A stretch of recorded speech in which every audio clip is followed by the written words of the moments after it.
बोधकता शापित राक्षस.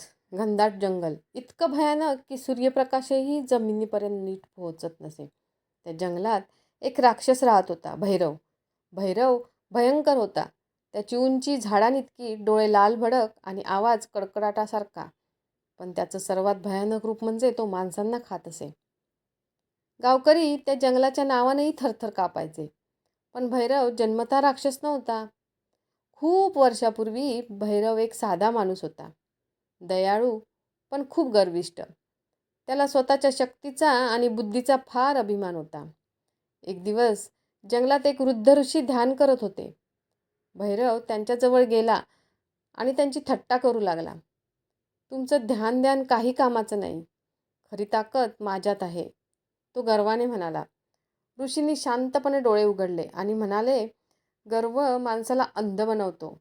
अजून वेळ आहे, सुधर. पण भैरव ऐकायला तयार नव्हता.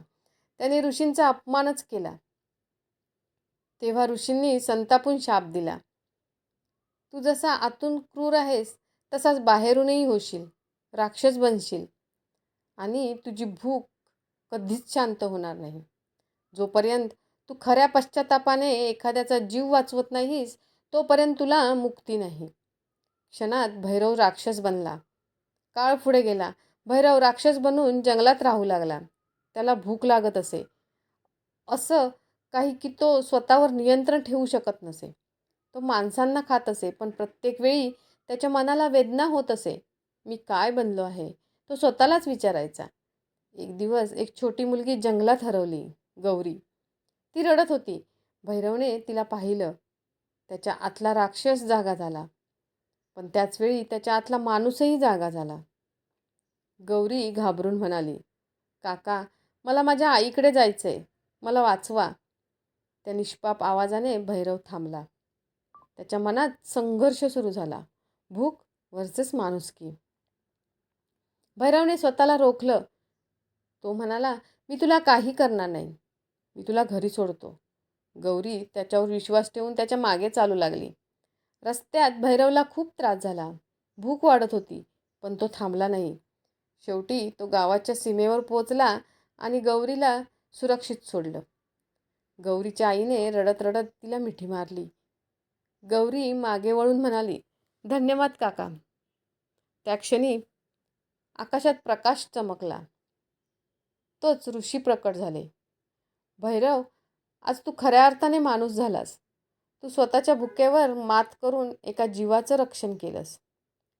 क्षणात भैरवचं राक्षसी रूप नाहीसं झालं आणि तो पुन्हा माणूस बनला. भैरव गावात राहू लागला. तो आता नम्र, शांत आणि दयाळू झाला होता. लोकांनी त्याला माफ केलं, कारण त्याने स्वतःला बदललं होतं. भैरव आता पुन्हा माणूस झाला होता. गावात त्याचं आयुष्य शांतपणे चालू झालं होतं. तो लोकांना मदत करायचा, शेतात काम करायचा आणि सगळ्यांना विश्वास जिंकण्याचा प्रयत्न करत होता. पण काही जखमा बाहेरून नाहीशा होतात, आतून नाही. भीती अजूनही जिवंत होती. रात्री झोपताना भैरवला भयानक स्वप्न पडायची. जंगल, रक्त आणि त्याचं राक्षसी रूप. तो घाबरून उठायचा, घामाने भिजलेला. मी खरंच बदललोय का? की तो राक्षस अजून माझ्यातच आहे? तो स्वतःलाच विचारायचा. एक दिवस गावात विचित्र घटना घडू लागल्या. जनावरं अचानक गायब होऊ लागली. रात्री अजब आवाज येऊ लागले. लोक घाबरले. कुजबूज सुरू झाली. राक्षस परत आलाय का?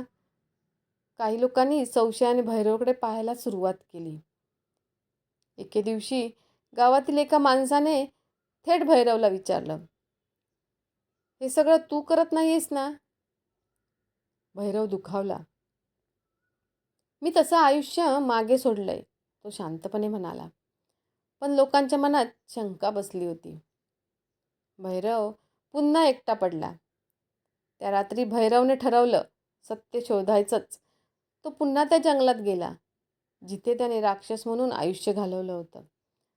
आणि तिथे त्याला काहीतरी भयानक दिसलं. एक दुसरा राक्षस, काळसूर. तो अजूनही माणसांवर हल्ला करत होता.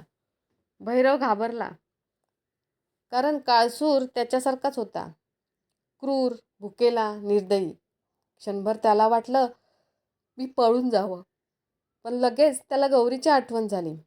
जर मी आता पळालो तर मी पुन्हा तोच राक्षस ठरेन. भैरवने धाडस केलं. तो काळसूर समोर उभा राहिला. थांब, निरपराध लोकांना त्रास देणं थांबव. काळसूर हसला. तूही माझ्यासारखाच होतास. आता नाटक का करतोयस? दोघांमध्ये भयंकर लढाई झाली. भैरव जखमी झाला, पण तो हार मानायला तयार नव्हता. शेवटी त्याने पूर्ण शक्तीने काळसुराला पराभूत केलं. भैरव जखमी अवस्थेत गावात परतला. लोकांनी त्याला पाहिलं आणि सगळं समजलं. गावकऱ्यांनी त्याच्यावरचा संशय सोडला. एक वृद्ध माणूस पुढे आला आणि म्हणाला, आम्ही चुकीचं समजलो. तू खरा रक्षक आहेस.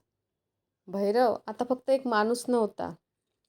तो गावाचा संरक्षक बनला होता. त्याने स्वतःच्या भूतकाळावर मात केली होती. शेवटचा बोध. खरा राक्षस बाहेर नसतो, तो आपल्या आत असतो. आणि जो त्यावर विजय मिळवतो तोच खरा वीर ठरतो.